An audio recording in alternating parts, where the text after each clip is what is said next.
What's up? Thanks so much for joining this week's podcast episode. There are two things that I have noticed a trend over the last couple of months while working on some client demand gen strategies that have seemed to take a little bit more of a popularity turn in companies trying to find a way to modernize demand gen or modernize marketing. So there's two things that I want to clarify for today's podcast episode and really discuss the importance of these two items, as well as the impact that they could have for your demand gen strategy if you don't care about them or forget about them or don't have them well defined. The first thing that you should absolutely make sure that your marketing team and sales team have alignment on are your lead lifecycle tracking. So again, the common misconception here is that demand gen doesn't care about lead lifecycle, or that we can't be tracking it by specific stages all the way down the funnel. The reality is that a funnel still exists, regardless of the demand gen or lead gen or ABM, whatever go-to-market motion you have in place. You still have to track something from the very beginning all the way through if it's actually attributing revenue or not. That's a common misconception. So if you're wanting to run a demand gen program and you're like, how does this change any of my lead lifecycle stages?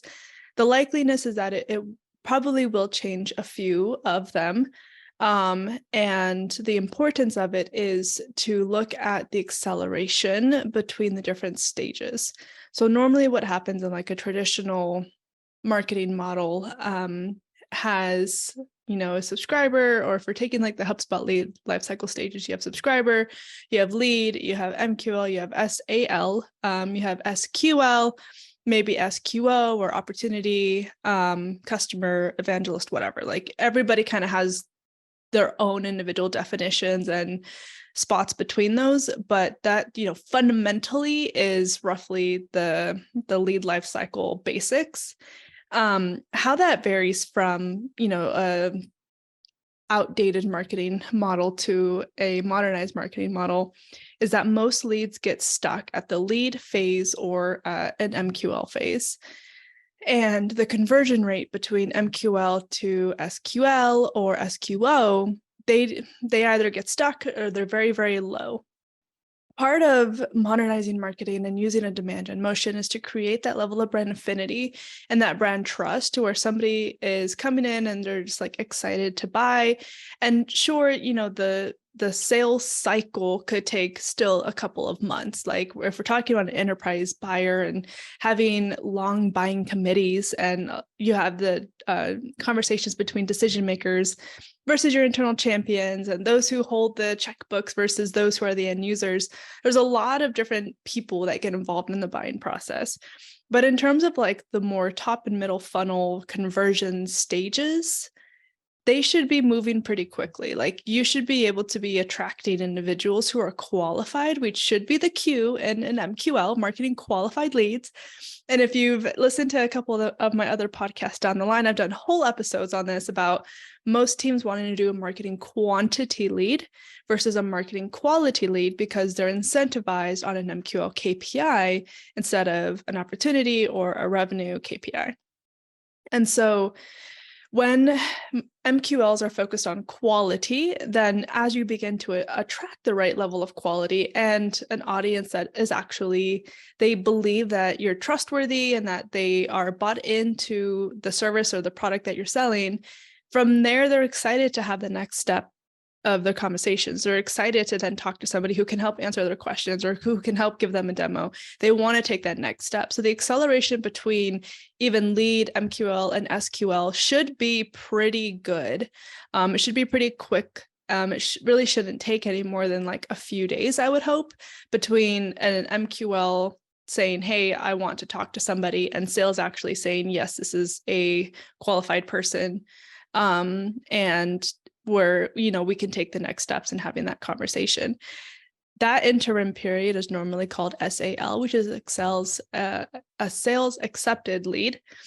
And from there, that period should be no more than like 24 hours. That's one of the things I want to call out for this podcast episode is to have an SLA, that's the second thing for lead lifecycle and having an SLA, is you have to have some sort of trigger, notifications, some leadership person constantly checking in, looking at how those leads are going in between the different stages and if they get stuck anywhere. If an MQL has raised its hand, it's ready to talk to somebody, and maybe they even submitted a form on the website, now they become in this little like SAL period where marketing is trying to do that handoff to sales, saying, hey, you need to check in with this person because they're asking to talk to somebody. Sales then should look at that lead inside of Salesforce or whatever CRM they're using, do a quick analysis on whatever info is shared, maybe do some research if they're missing some. And then at that point, they should be able to say, yes, this is likely a qualified lead, or no, maybe it's like Mickey Mouse. It's some junk or some bot that came through, which still happens. It still definitely happens on like a demand gen strategy. Those are inevitable. So that period between somebody saying, hey, I want to talk to sales, and somebody actually saying, yes, this is indeed not just like a bot or, something that is spam or some sort, that period should take no more than literally 24 hours max. And if a lead is stuck inside of that stage for longer than 24 hours, like a notification must go off to as many people as it's needed to then say, listen, like follow up on these high intent leads is a must. It's a must. And we're going to drop the ball. We're going to lose the momentum if we don't do this quickly. So having, a sales leader really come in and champion those conversations with the internal salesperson or SDR or BDR team, and really help them either decipher why it took them so long, if there was an error in the system, but really get down to the underlying cause of why it took longer than just 24 hours to do this assessment, and then really taking the measures and matters into place to get that set up going forward so that we don't just lose some leads throughout the funnel. This is another way of what, if you've listened to a couple other podcast episodes, of what I call leaks in the funnel too. Marketing could be driving some really, really great quality leads who are wanting to take the next step, maybe to see a demo or to talk about pricing, and they just go into like CRM space. Like they submit the form and the form spins up the little thank you for your inquiry, like we'll be in touch soon. Cool. And like nobody ever reaches out, like nobody even knows that the form was submitted. So a lot of different things in place here that need to be addressed if we want to have a successful like funnel movement and demand gen program. So those are the two things that I wanted to really talk about for today's conversation. Really make sure that you have your lead lifecycle stages identified. And as a demand gen marketer, you should be looking at how things are progressing through the different percentages of the different stages of those lifecycle stages, and then seeing if they're the right individuals that should be progressing through those different stages, and pulse checking with your sales team about the conversations that they're having. What objections are they facing? If there's anything that marketing can be creating content-wise to give some more education, to alleviate some of the objections, to answer some of the underlying questions up front. That's the true marketing and sales partnership. It's the constant alignment after the handoff. And then the second thing, of course, is that SAL period, holding everybody accountable.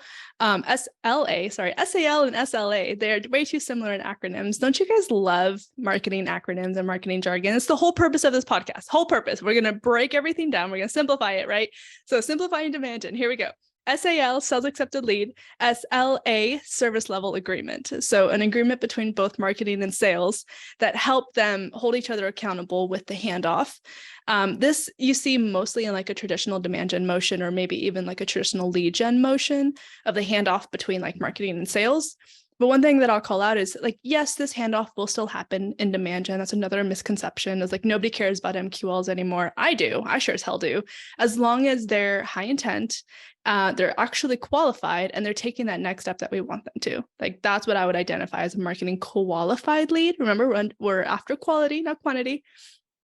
And then from there, we need to make sure that how it's progressing down in the lower stages of the funnel, from sales accepting it to maybe even having a demo request, getting that opportunity opened, and how fast those opportunity stages are progressing as well. If there's any acceleration or slowdown behind those different stages, and asking why, and identifying if there's any way that marketing can help. And then all the way through if they're close wanting or if they're close lossing, because marketing could very well be sourcing great quality people that could look good on paper, get all the way to an opportunity and still close loss. So if that's happening, we need to address and we need to figure out why.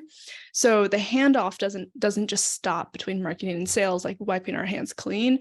It's very much a full funnel movement. And that's why it's important to really have those lead lifecycle stages identified and moving throughout. Those are one of the things that I look at for myself as well, all the way through like what our goals are from a revenue perspective and how that's mapping in from a marketing goal. If there's X amount of ARR dollars that we need to achieve for this quarter or for the year, or if there's a specific number of customers or whatever that like underlying marketing goal is that's attributed to revenue, that is what we use. And then I work backwards for those leading indicators to how we're going to get there. And then I hold myself accountable throughout those different stages. So just wanted to flag that for today's podcast episode. Thanks so much for listening.